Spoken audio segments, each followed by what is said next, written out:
Pasti kalian itu kepikiran gimana caranya kita bisa tahu isi suatu larutan padahal kelihatannya cuma bening saja. Nah, disinilah ada satu alat yang menjadi sangat menarik, namanya spektrofotometri UV vis, yang dimana alat ini alat yang bisa membaca suatu zat cuma dari cahaya. Sebelumnya, izinkan saya memperkenalkan diri. Perkenalkan, nama saya Zelia Maharani dengan NIM G7012409. Saya dari kelas A. Pada video kali ini, saya akan memenuhi tugas pendahuluan percobaan pertama, praktikum analisis farmasi.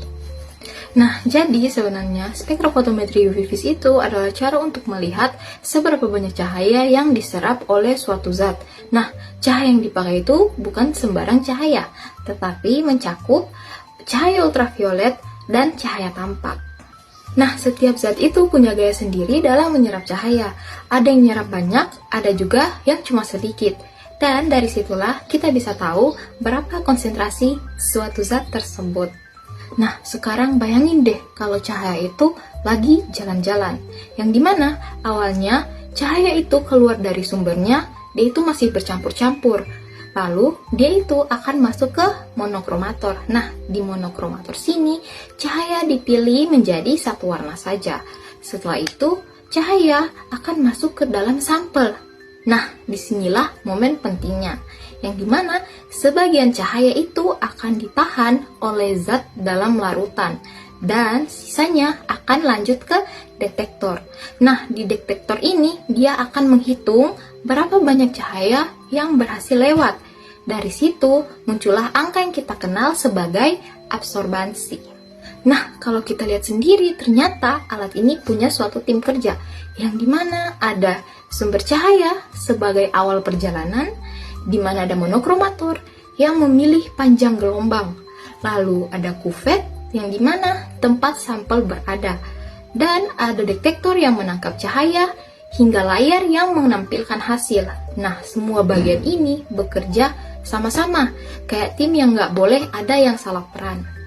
Menariknya lagi, spektrofotometer itu nggak cuma satu jenis saja. Jadi, ada yang single beam. Nah, jadi single beam ini dia itu jalurnya cuma satu, sederhana tapi membutuhkan pembanding manual.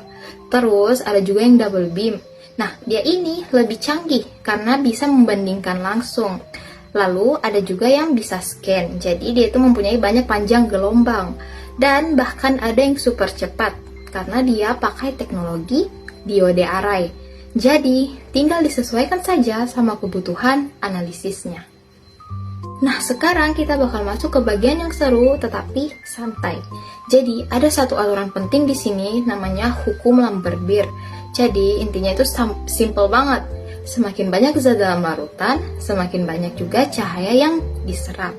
Ibaratnya kayak kopi, semakin pekat, maka semakin gelap warnanya. Nah, di grafik ini juga kelihatan hubungannya lurus.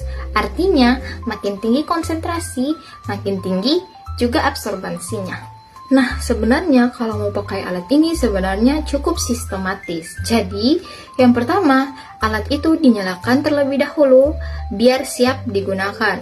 Terus, kita pilih panjang gelombang yang sesuai. Nah, setelah itu, kita memasukkan belangko. Nah, ini tuh penting karena untuk mengatur nolnya. Baru deh kita masukkan sampel.